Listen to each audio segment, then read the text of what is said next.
Pulse. Today is the 29th of May. Hope you're doing awesome. We've got a green market, and it's a lot more fun when they're green. This is kind of a funky effect I've got going on here. Um, anyway, yeah, things are great. Things are green, and I hope you're making a bunch of money and enjoying the market as it continues to go higher. Hope you're not just like, oh my God, it's way overpriced. I better get out because then you've been proven wrong. Not that we care if we're right or wrong. It's just that you can't be smarter than the market, right? The market knows all kind of thing. So let's take a look at what we've got here. I'm sharing the wrong screen. So let's stop that. And then we'll go to a different screen because I want to show you guys what's happening out here. There we go. All right. So let me go back here to show you what's going on in the market. So this is last week's market timing. We call it the Genius Market Timing Indicator. You see 4 green lights on here, and that means that the market, has a skewed probability of going higher. We don't know if it's going to go higher or not. I could just tell you I've been, I've developed this like 15 years ago, and it's right 75, 80% of the time. It's pretty good. So you want to trade in the direction that the market timing indicator is telling you. Why? 70% of a stock's direction comes from the direction of the market. It's a stock market of stocks. Therefore, your stock has a good chance of going higher if the market is going higher. And we are hitting all-time highs in the markets. This is 4 green lights. This is this week's 4 green lights. You can see this market has been green, where the primary trend went green back on April 9th, it looks like. And now here we are right at the end of May on the 29th. So it's been almost 2 months that this market has been green. And look at kicked us off, right? This big move up. And we've just been we're staying near the all-time highs. How long could it continue? I don't know. I don't try to make predictions. I say the probabilities are, if you're using the market timing indicator, you got a pretty good chance that your stock is going up. So we'll talk about that in a second here. I'm going to go through some of these other things. Here's the NASDAQ. All-time high today, all-time high yesterday, all-time high 4 days ago. This is a market that is not shy about making new highs, right? Why? Well, I can tell you, I think behind the scenes, the Fed is printing money, and they're not coming out and saying it. They're just buying up quietly all the bonds that are declining in value, and the bond market is just pooping. Is declining in value. So the Fed is propping it up. That means assets are getting a bid. All right. The S&P 500 looks just like the NASDAQ. It's like a check mark pattern, check, and boom, it went up from 63.16 to 75.85. Pretty big move, right? In that many weeks. Dow Jones, all-time high today, 51,000, hitting that number. The New York Stock Exchange Composite has not hit an all-time high in many months now. So that's a bit concerning because that's a broader market. But still, it's not the end of the world. It's just like 3 out of 4 are going to all-time highs, and one of them is not. And to me, this is the important one. So this is bringing me caution, right? Because there's so much euphoria in the market that you've got to pay attention to what happens when the euphoria ends. All right. So the volatility, the VIX has gone down to 15s. We haven't seen 15s in many, many months, which means that panic has come out of the market. That means money is coming off the sidelines to invest back into the market. Apple, check mark pattern, right? Breakout. I've been telling you guys about this breakout for weeks. If you've been watching me here on Friday, I've been telling you for 6 weeks that this stock looks ripe to break out, especially when we had this pattern right in here. The 8-day crossed the 21-day, the 50-day moving. I mean, everything started to align right in here. And here we are. The stock is at all-time highs, coming off them a little today on low volume. Nvidia, though, continues to confound. So it spent all these months, like 4 or 5 months, in a consolidation, finally built a cup pattern, broke out of the cup pattern, went up higher in anticipation of numbers, but it's come down since then. It's come back to that level, that 212 level, where it wanted to break out so many months ago. So there's not a huge amount of strength. Look at the relative strength line dropping. There are people selling their Nvidia to buy some of these other ones, which I'll show you in a second, like this one. AMD, 98 relative strength, gapped up a week ago on not great volume, but the stock continues to go higher. Look at it. It's at 511. And we're talking about, a month ago, it was at 250. Here we are doubling that.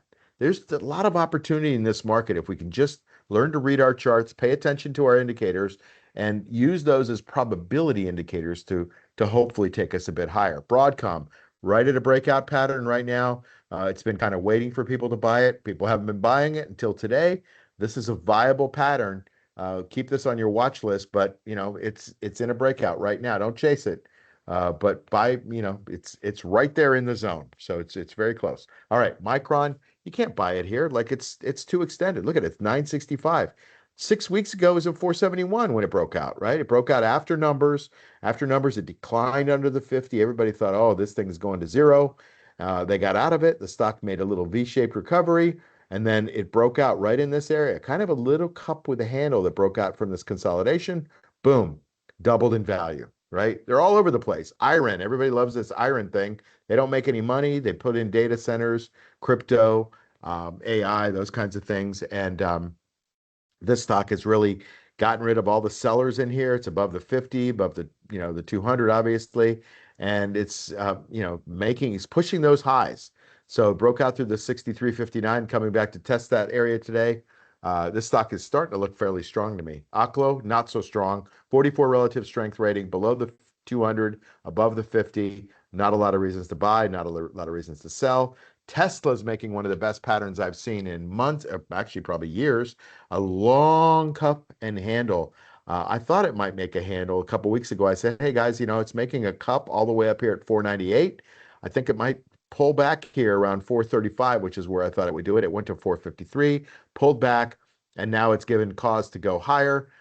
This is a textbook handle area right here. And so 453 is that pivot point where you want to be in the stock before it goes crazy here, which that's what the pattern sets up. I have no idea if the stock's going to do that or not. I think it needs some good announcements.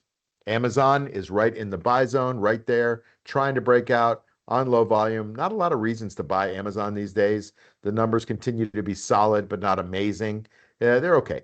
Rocket Lab, this is the play right now because SpaceX is going public on the 12th of June. Now, this will be the largest IPO in history. We'll create our first trillionaire in history, Elon Musk. He will now be worth more than $1 trillion. He's like at 800 billion right now. Just, you can eat pretty well if you budget right on that. And so Elon's doing pretty well, but he doesn't care. It's not about the money for him. He doesn't cash out and sell his stock. He just owns a bunch of stuff and he loves to work hard and create stuff for humanity. And it seems like he's doing a pretty good job. SpaceX may buy Tesla at some point. It's a 20% chance on Polymarket that happens this year, and probably a little bit higher chance that it happens in the next year, in the next 365 days.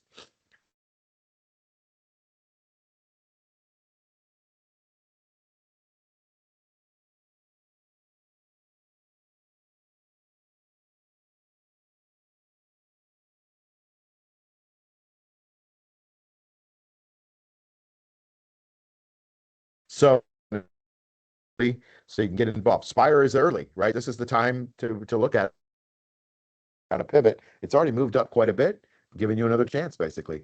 Microsoft, kind of a dog with fleas. Really not a lot of reasons to buy it, although I like this move up yesterday and the gap up today. But what the heck is Microsoft doing that's exciting? I don't know. Some people love it. I don't love it. I think there's a lot better stocks that have better charts, and I just showed you a few. Meta Platform, I'll end on this one. This is a big dog with fleas. People aren't convinced that Mark Zuckerberg knows what he's doing. I think the guy has always known what he's doing, but I think he knows what he's doing in social media. I'm not sure in AI he's got that figured out, but he's certainly placing some big bets. So you got to either love him or hate him, and that's what the stock is showing here, right? It's kind of flat, not a lot of reasons to buy it, sell it. It's got a low relative strength rating. All right, enough talking. I hope that kind of gives you an idea of painting the picture. That's all I try to do here on Friday, is to kind of paint a picture of what's going on in the market. Because if you get enough data points, whether they're from me or, a CNBC or whatever, remember CNBC is, selling ads. So, watch out for that. But, get data points, right? Put the picture together in your brain. And what I believe you do is you buy good, strong stocks with good fundamentals, growing earnings, growing sales, those kinds of things. And then you sell covered calls on them to create income. Because sometimes you get a stock like Meta on your screen here, which goes sideways, up and down, doesn't just go take off like some of the other ones. And even when these sideways stocks go sideways, you're not making any money if you're a buy and hold investor. But if you're a covered call investor, you're getting income every week. We call it the juice. And so I always talk about how you collect the juice, because the juice is income. And I can show you stocks that stay the same price for a year, year and a half, and you just wait and you hope that it goes up. And if it doesn't go up, you don't make any money. But if you get 1 to 2% a week, like we shoot for in our program, then you're making pretty good money. And it's just why you wait while the stock kind of does what it does. And even if the stock moves up, a lot of people think you don't make money in covered calls. I can tell you, I've been in Apple for about 5 or 6 weeks. I've been deep in the money in the covered calls every week because Apple keeps moving higher, and I'm making a bunch of money. If you could I'll show you the P&L. If it's 500 shares or 5 contracts, I'm 5 grand on a small position, and the stock just keeps going higher on covered calls. So those of you that are not convinced, you need to get out a calculator and start doing some math, because it's all about the juice, right? It's all about the extrinsic value and how you do that. I teach people how to do this all the time over on my channel. Um, uh, my website, cashflowmachine.net. But you can watch tons of videos right here on YouTube. This is where I show you all the possibilities and I talk about the market. And I sure appreciate your being here. I think I'm done. I hope you have a great weekend, and I'll see you next week on Friday's Market Pulse. Take care.